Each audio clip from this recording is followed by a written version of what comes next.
This episode of Steve's Outdoor Adventures is sponsored by the Farwide app, outdoor intelligence in the palm of your hand. Okay, this week I'm breaking one of my personal rules, and I'm going to California. No, I'm not going down for the beaches, and I'm definitely not going surfing. I'm headed to California to meet up with my good friend and client, Mark Carter. We both have blacktail deer tags, and he has a coveted tule elk tag. The crew and I loaded up in the truck and headed south, through Oregon, into California, and down Highway 101 until we reached the small town of Willits, gateway to the redwoods, and as we would find out, gateway to world-class hunting.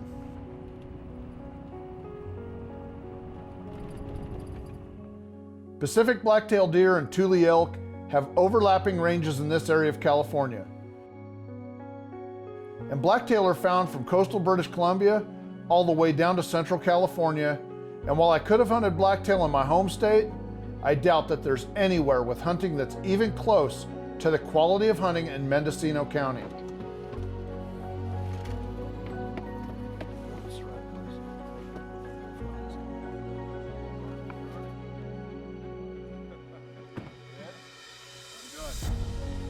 Upon arrival at the lodge, we met ranch owner Ed Mitchell and Mark Carter, who, as it turns out, got in earlier in the day and had already taken a Boone and Crockett-sized blacktail buck.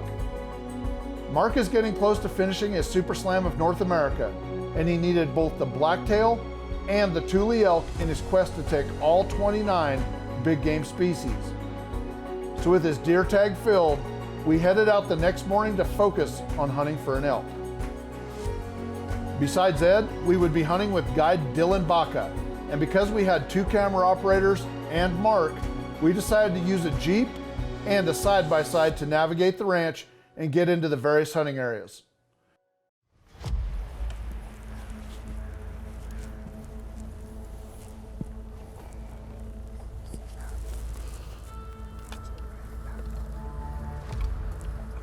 Oh yeah.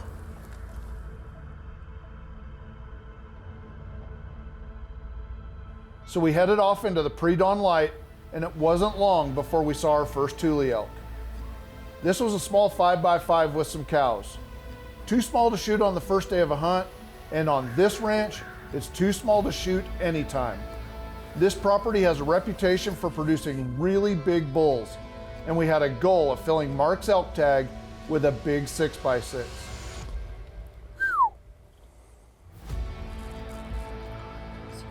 At the next setup, we crept over the top of a hill and looked down into yet another drainage that had a spring and water hole in it. In fact, this one even had a wallow.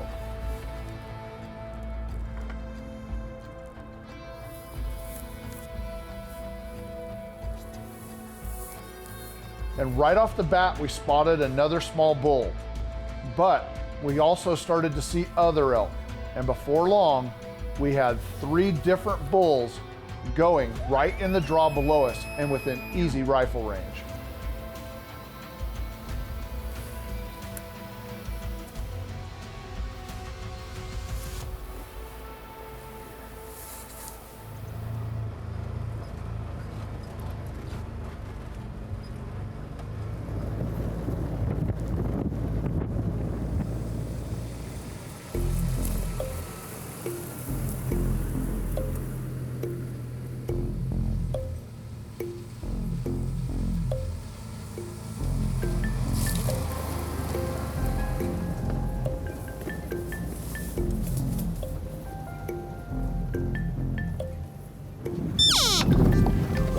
Oh, he's with cows. The cows are crossing, he's at the back.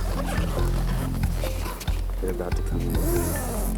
They're going through that gate and go up on that hill.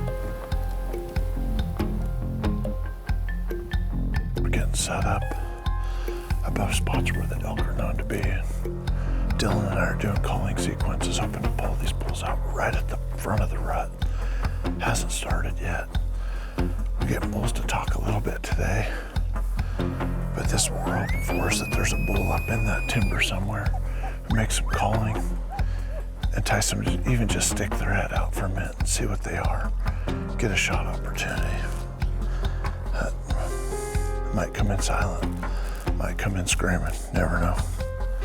Might not come in at all.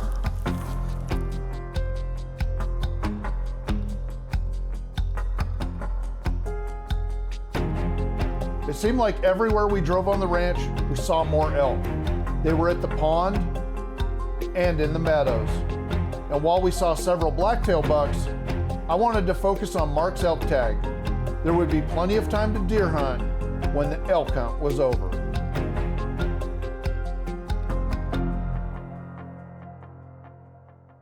This segment of Steve's Outdoor Adventures has been sponsored by Pendleton Ammunition, loading bullets, one round at a time. This segment of Steve's Outdoor Adventures has been sponsored by Bergara Rifles, a passion for precision, every barrel, every rifle.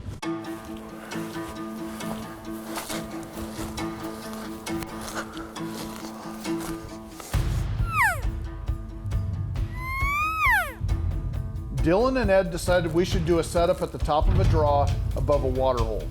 And it wasn't long before we saw the first cows. And then we heard the bull bugling back at us. When he hit the tree line, I was hopeful that it was a big bull. He had a big bugle and an even bigger attitude. But he was just another solid 5x5. And because he liked to put on a show for the cameras, we named him Hollywood.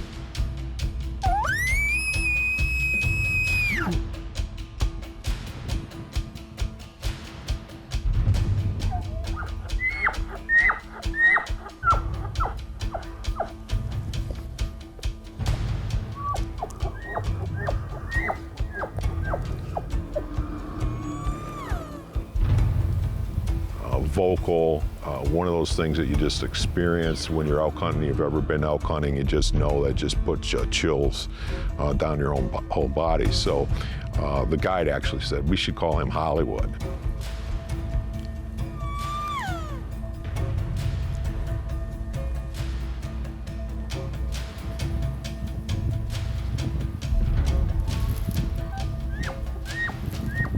When he came out and was like knocking them cows back in, I was like, he's on. You know, we just need a 7x7 or 8x8.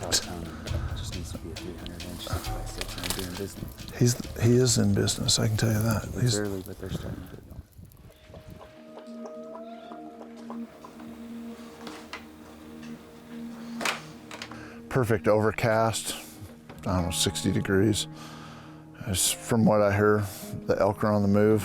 Things are just getting started. That helps for the day. We got a couple of blacktail bucks going across the field here. Every game's on the move. It's time to go hunt. Let's get out of here.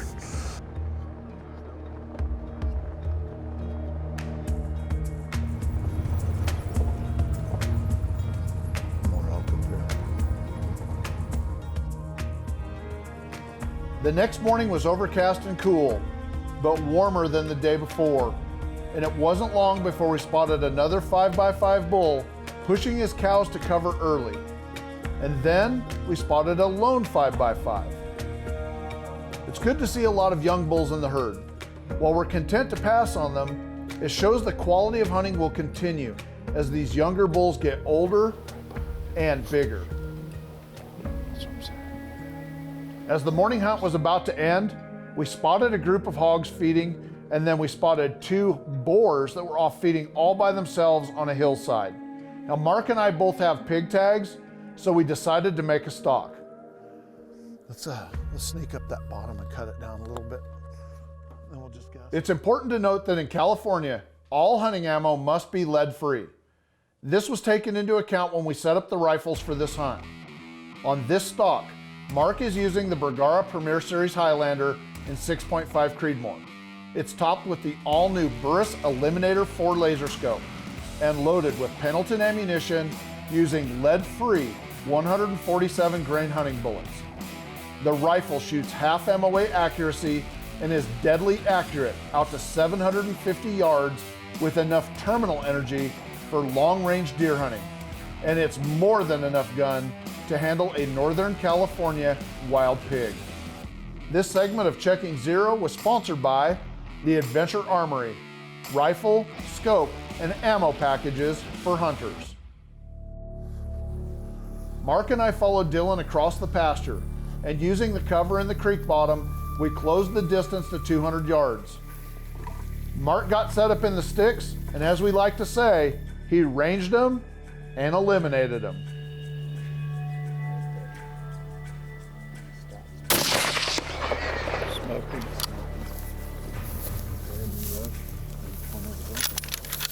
This pig was the perfect animal to get the ball rolling on this hunt.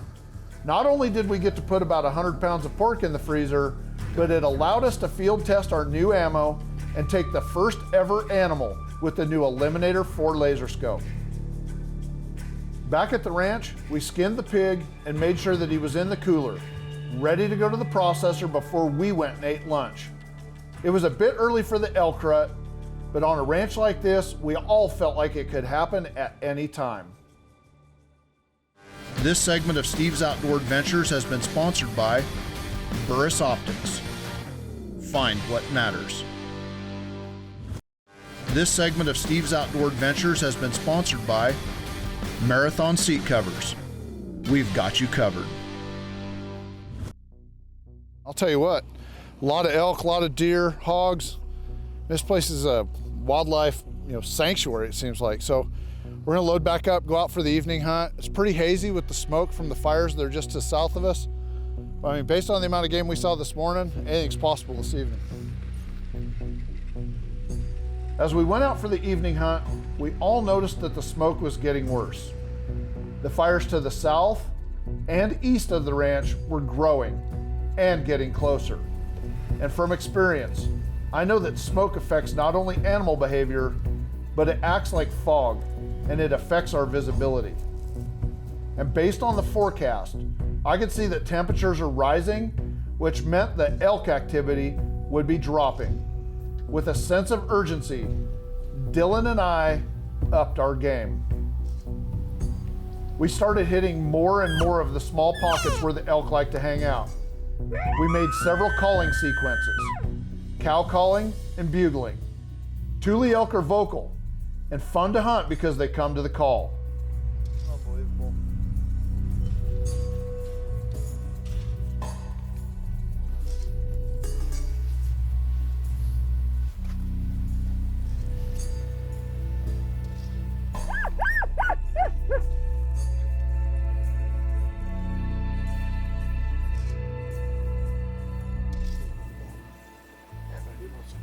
All right.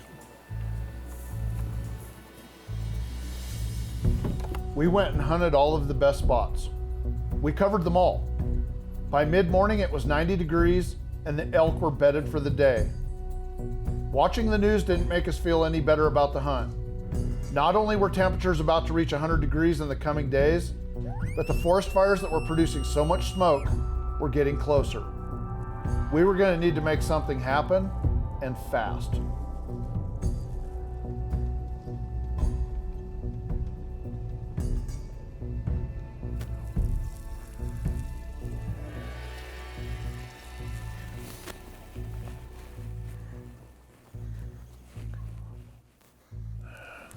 We're going to do a setup here. We're getting Mark all set up in the gun. Dylan's going to do some cow calling. I'll handle the bugling. We're going to tag team this. See if we can pull a bull out of the timber down here at the bottom into this meadow in front of us. We've done it a few times now, different locations, but not here. One of the other landowners and guides has been seeing a bunch of cows in this long pasture over here. And they're coming up in here and bedding during the day, so hopefully we'll get it done. I'll back up a little.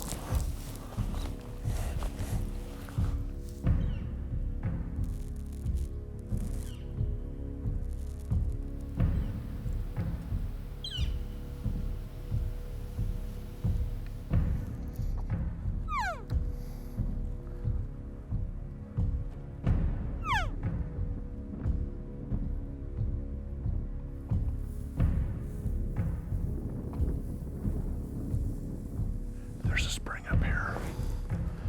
The trees, every time we drive up to it, there's elk out. So this time we stopped. The wind is blowing down. The sun's back here, so it's a pretty ideal setup. We just gotta hope that those elk are still up there. That's where they've killed some big bulls in the past. Keep my fingers crossed that there's still one up here.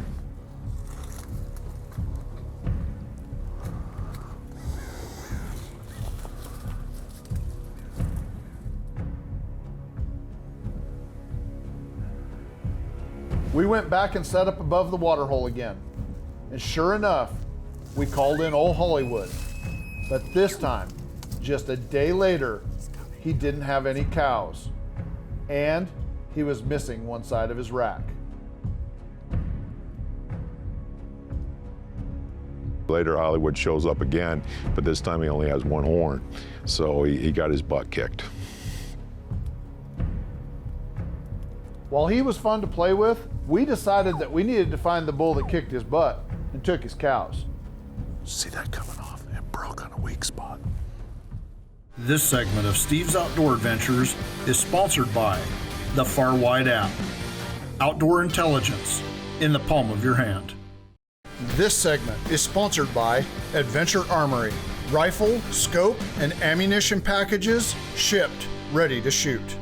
If you'd like to book this week's adventure for yourself, give our office a call. We will gladly take your calls, answer your questions, and help you book the hunting or fishing adventure of a lifetime. With forest fires closing in on our location and the smoke getting thicker, we knew that hunting conditions were less than ideal. So the next morning, Dylan and I took Mark to the blackberry spring. We slipped in with the wind in our faces, and sure enough, we could see a bull wallowing in the mud. The bugling got his attention, and then we could see him. He was another 5x5.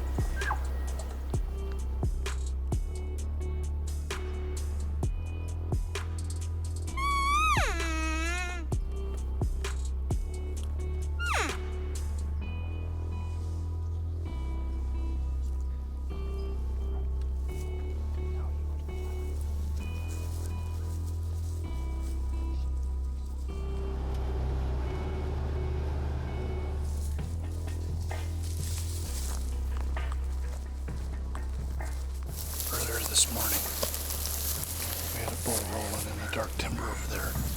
Hissed back 3 times, chuckles. He's bedding down. Heard another bull bugling over here on this ridge. Got a look at him just briefly. We know he's a fairly decent sized bull, or has potential to be. He's got cows. Both of them have cows. One thing we have in common is right here in the middle, there's a spring. And this spring is where they're all getting their water. And we're up here. We have the wind in our favor. The sun's going down our back, and bulls on 2 ridges right and left. It's looking better tonight than at any other time prior to this in this hunt.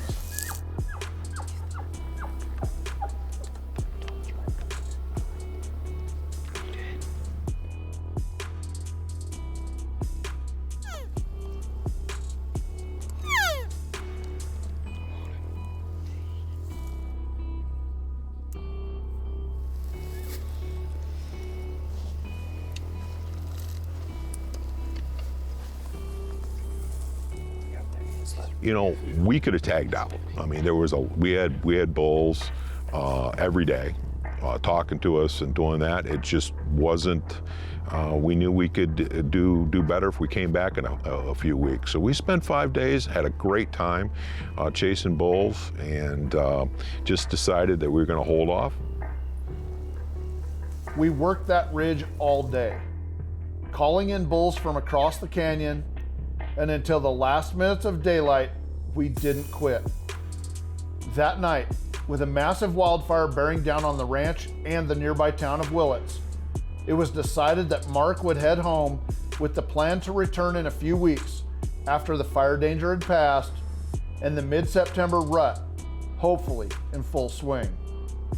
And since my crew and I didn't have a flight to catch, Dylan and I got up early and went out for a quick morning hunt.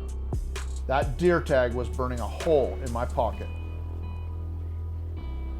We cruised and glassed up several bucks, slipped into a few honey holes, and while I could have easily filled my tag, I decided that I would roll the dice on finding a better buck when I came back to resume Mark's elk hunt. And on the way back in, and on the hillside above the lodge, we spotted a lone boar feeding.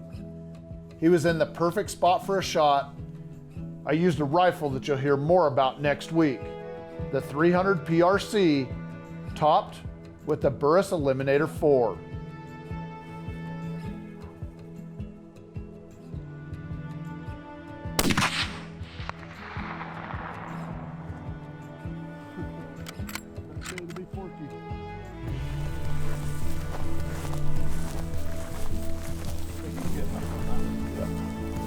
I had a quartering too.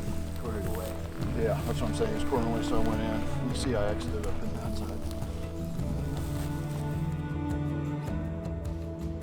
Dylan and I had a great morning, and I was able to put a bunch of pork into my own freezer before heading back north on 101.